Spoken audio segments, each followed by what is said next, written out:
Hi everyone, it's Sherry from the blog OurLifeHomeschooling.com, where I share homeschooling encouragement for everyday moms. I want to talk today about homeschooling when you don't think you're very good at it. If you're new to my channel, my name is Sherry. I am a homeschooling mom to 10 kids. I'm married to my high school sweetheart Nelson. We've been married for 23 years. I'm a former public school teacher turned homeschool mom. I love encouraging other moms on my YouTube channel and on the blog OurLifeHomeschooling.com. If you like the content that you see here, would you do me a favor and like and subscribe?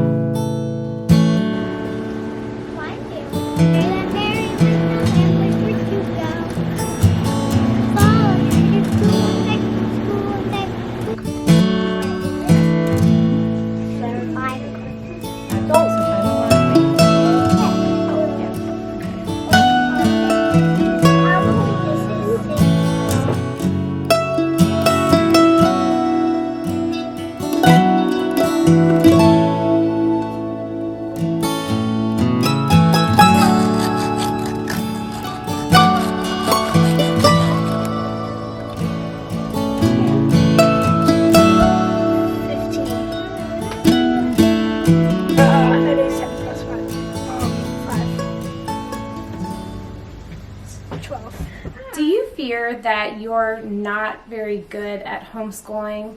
Maybe you think that there's a certain type of person that makes a good homeschool mom. Maybe you're intimidated by other people that you see how they're doing things, and you think that that's just the way it's supposed to be.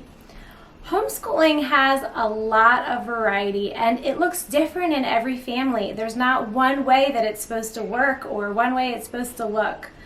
And I want to encourage you why you are the perfect person to be teaching your own children. Homeschooling is an extension of parenting. There are two things required to homeschool. One is that you be a parent, and the second one is that you care. That's it. There are no special skills required. You can homeschool your child. Think about when you first became a parent. You were not ready. They placed that baby in your arms. You had no idea what you were doing, and as first-time parents, we all made mistakes. We all did a lot of things wrong, but we genuinely loved that little baby, and we wanted what was best for them more than anything else in the world. It's the same thing with homeschooling. It's an extension of parenting. If you can parent, you can teach your own children. When did we, as parents along the way, start believing this idea that we're incapable of teaching our kids basic skills?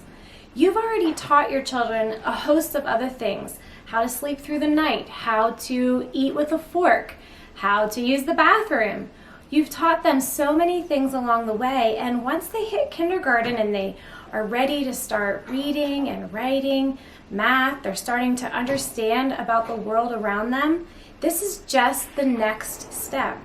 I'm convinced that a loving, curious mom will outdo the experts in every way possible, every time, hands down. No one loves your child like you do. No one works harder. No one will go to farther extents to do whatever it takes to meet your child's needs. If you're not understanding something, you'll find someone that can teach it to them. If you don't have the capability to do a certain task, you'll figure it out. There is no one who will work harder or search more diligently to meet the needs of your child lifelong than you will.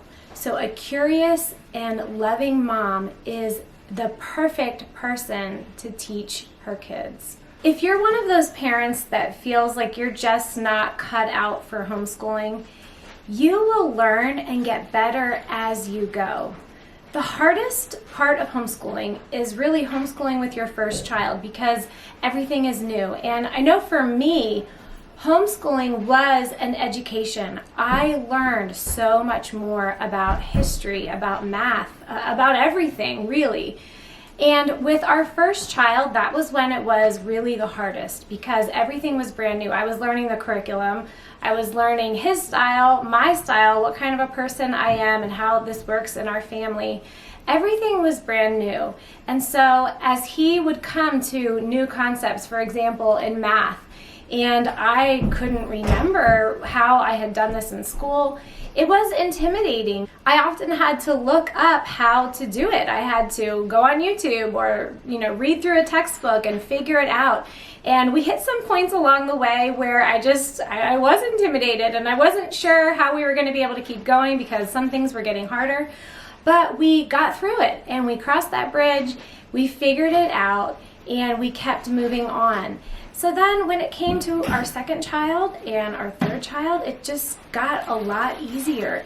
And the more you teach something, the more familiar you become with it, and it gets easier to share and to break down to someone else. I remember one day years ago when our son was in 7th grade and my husband was home, and so my son asked him a question, a math problem that he was working on, and I was across the room and my husband gave me this deer in the headlights look, like he had no idea or couldn't remember at all how to do this problem.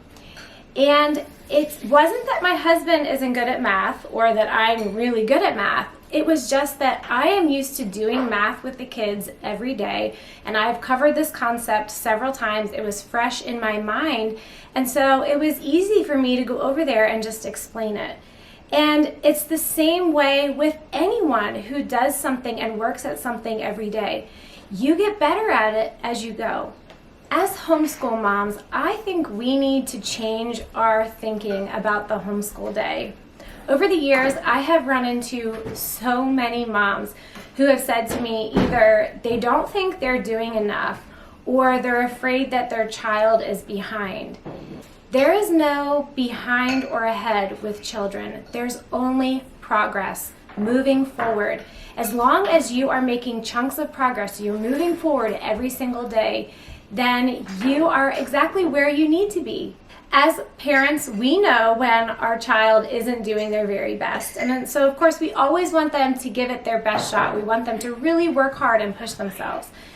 But we are just working towards making progress. Progress is the goal, not finishing the curriculum, not checking off the box. We want kids who are learning, who are moving forward. One of the best things about homeschooling is that you are learning along with your kids. So no matter how incapable you may think that you are, or maybe you weren't a great student in school, but you are learning with them. So it's a family affair. You're all learning together. And when you come to things that are challenging or that you've never learned, maybe you didn't learn about this concept in school, you can just learn it together. We're not trying to check off the box or to just finish the curriculum. That's not the goal. We are all learning together. And so because of that, there's no intimidation. There's nothing that we need to fear or there's no standard that we need to attain to. We're just learning together. The most important thing that we can do as parents is to raise kids who love to learn.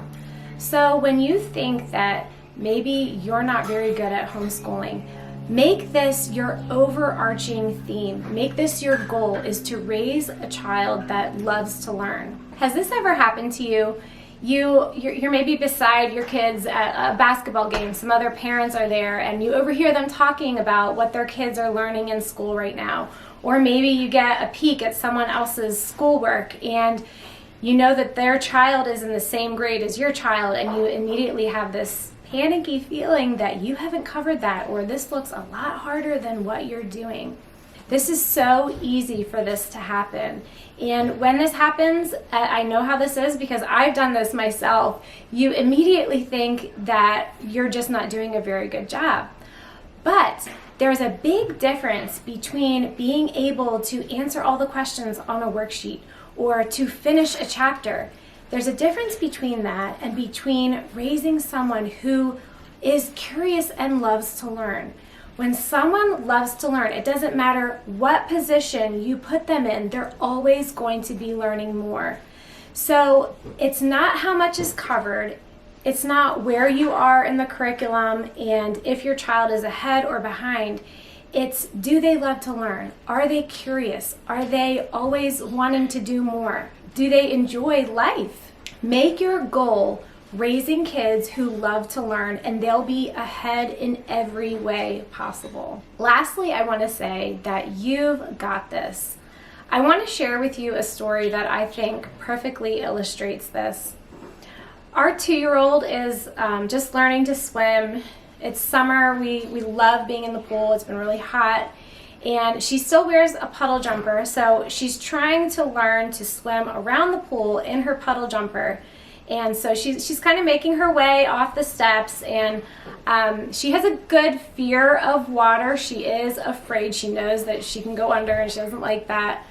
But she's also just getting braver and taking little steps to get out there. And I'll hold her with her puddle jumper on, and we'll go out in the water, and she loves that for a time. But then she wants to go back to the steps and try it on her own.